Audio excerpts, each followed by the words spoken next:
ఏంటి కేన్ మామ అంతలా ఆలోచిస్తున్నావు దేని గురించి? అలా కాదు కోహ్లీ, ఇప్పుడు ఛాంపియన్స్ ట్రోఫీ స్టార్ట్ అవుతుంది కదా, అడ్వాన్స్ గా మనకి ఏమన్నా కప్ ఇస్తారా? ఎందుకు ఇస్తారు అడ్వాన్స్ గా కప్పు? ఇదేమన్నా పేమెంటా అడ్వాన్స్ ఇవ్వడానికి? అలా కాదు కోహ్లీ, ఎలాగో కప్పు కొట్టేది మేమే కదా, ముందే తీసుకుంటే తప్పేంటి? హలో కేన్ మామ, ఏం మాట్లాడుతున్నావు? మీరు ఎందుకు కొడతారు కప్పు? మేము కొడతాము. అలా కాదురా పిచ్చోడా, మీరే పెడుతున్నారు ఛాంపియన్స్ ట్రోఫీ, మీరే కప్పు కొడితే మ్యాచ్ ఫిక్సింగ్ అనుకుంటారు, కాబట్టి వేరే వాళ్ళకి ఇవ్వండి. వేరే వాళ్ళు ఎందుకు, మాకు ఇవ్వండి. ఆశ దోష అప్పడం వడ అంత లేదు, కప్పు మాత్రం మాదే, ఎవ్వరికి ఇయ్యం, మా పాకిస్తాన్లోనే పెట్టుకుంటాం. ఏంటో పంచాయతీ పెట్టారు ఇంకా ఛాంపియన్స్ ట్రోఫీ స్టార్ట్ అవ్వకముందే. ఏం లేదు రోహిత్, కప్పు మాదంటే మాది అని చెప్పి ఇద్దరు కొట్టుకుంటున్నారు. పంచాయతీ తెంపడానికి నేను వచ్చాను, ఇంకా మ్యాచ్లే స్టార్ట్ కాలేదు, అప్పుడే కప్పు గురించి పంచాయతీ పెట్టారా? వచ్చావా రోహిత్, నువ్వే పెద్దన్న పాత్ర పోషించి ముందుగానే కప్పిపించు. ముందుగా కప్పెలా ఇస్తారు కేను? పిల్ల బచ్చాలతో ఛాంపియన్స్ ట్రోఫీ పెడుతున్నారు.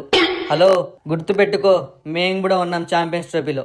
ఓకే, పిల్ల బచ్చాలందరితో మీకు మాకు మ్యాచ్లు పెడుతున్నారు. కొడితే మీరు కొట్టాలి, లేకుంటే మేము కొట్టాలి. ఐసీసీ కాబట్టి మిమ్మల్ని కూడా మేము కొట్టేస్తాము. సరే కేను, సరే, మ్యాచ్ మీకు వాళ్ళకు కాబట్టి మేము రంగంలోకి దిగడం లేదు, లేదంటేనా నీకు ఇచ్చి పడేసే వాళ్ళం. నాకు అప్పటి నుంచి అదే డౌట్ ఉంది, మ్యాచ్ మా ఇద్దరికైతే మీ ఇద్దరు వచ్చి ఏంటి ఇక్కడ పంచాయతీ? వెళ్ళిపోండి ఇక్కడ నుంచి. హలో, మేము ఇక్కడ నుంచి వెళ్ళిపోయామనుకో మీ మ్యాచ్లు కూడా ఎవరు చూడరు. అందుకే మేము మీ దేశానికి రామన్నా సరే బుజ్జగించి బ్రతిమాలి మమ్మల్ని దుబాయ్ వరకు రప్పించి మీరు వచ్చి మాతో మ్యాచ్లు ఆడుతున్నారు. ఇదే last and final.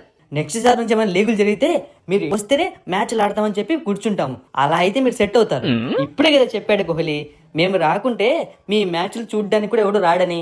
Topic divert అవుతోంది, కొంచెం ఈ వైపుకి తిప్పితే మనం మ్యాచ్ గురించి మాట్లాడదాం.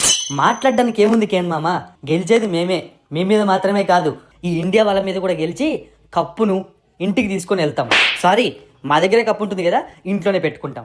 అంతగా గెలిచే వాళ్ళు మరి మొన్న 3 మ్యాచ్లు వన్డే సిరీస్ ఎందుకు ఓడిపోయారో అదంటే ఏదో ఫ్లోలో జరిగిపోయింది. ప్రతిసారి అలా జరుగుతుందా? ఇప్పుడు మేము గాయపడిన సింహాలం, మా శ్వాస గర్జన కన్నా భయంకరంగా ఉంటుంది. అందుకే చెప్పాను కోహ్లీ, మన ఇండియా వాళ్ళను ఈ పాకిస్తాన్లో సినిమాలు రిలీజ్ చేయొద్దని. వీడు చూడు మన డైలాగులు మనకే చెప్తున్నాడు. డైలాగ్ ఏంటి, ఇది ఫ్యాక్ట్. మేము 2 మ్యాచ్లు ఓడిపోయాము అంటే దాని అర్థం ఛాంపియన్స్ ట్రోఫీ గెలవడానికి ఒక ప్లాన్ రచిస్తున్నాము అని. సరే చూద్దాం. అవును, అప్పటి నుంచి పిల్ల మధ్యతో మాట్లాడుతున్నాం ఏంటి? అసలు మీ టీం కెప్టెన్ పిలుచుకొని రావాలి కదా నువ్వు.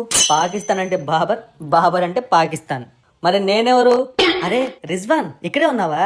నీ గురించే చెప్తున్నా, మా కెప్టెన్ కొద్దిసేపట్లో వస్తాడు అని చెప్పి. ఏంట్రా రిజ్వాను, మ్యాచ్ కైనా టైంకి వస్తావా? తీరా మొత్తం డిబేట్ అంతా అయిపోయాక ఇప్పుడు వచ్చి మరి నేను అని బిల్డప్ ఇస్తున్నావు. నువ్వు ఉండు కోహ్లీ అన్న, ఈ బాబర్ గాడు ఏదో అన్నాడు, నేను పాకిస్తాను, నేనంటే పాకిస్తాన్ అని చెప్పి పెద్ద డైలాగ్ కొట్టాడు. అంటే నేనేంటి, నేను పాకిస్తాన్ టీంలో లేనా? నేను టీంకి కెప్టెన్ని, కెప్టెన్ ఆఫ్ ద షిప్. ఏంట్రా రిజ్వాన్, షిప్ కొన్నావా నువ్వు? విరాట్ కోహ్లీ, ఇక వెళ్దాం పదా. ఇంగ్లీష్ ఎంటర్ అయింది అంటే ఈ పాకిస్తాన్ వల్ల మనం పట్టలేము. అవునరా బాబు, ఇది కరెక్టే. వీళ్ళ ఇంగ్లీష్ ని పడే బదులు ఛాంపియన్స్ ట్రోఫీ ఆడుకొని కప్పు తీసుకొని ఇంటికి వెళ్ళిపోవడం బెటర్. సిచ్యువేషన్ ఏదైనా, టాపిక్ ఏదైనా, కప్పును మాత్రం మొదలవు కదా. అంతేగా.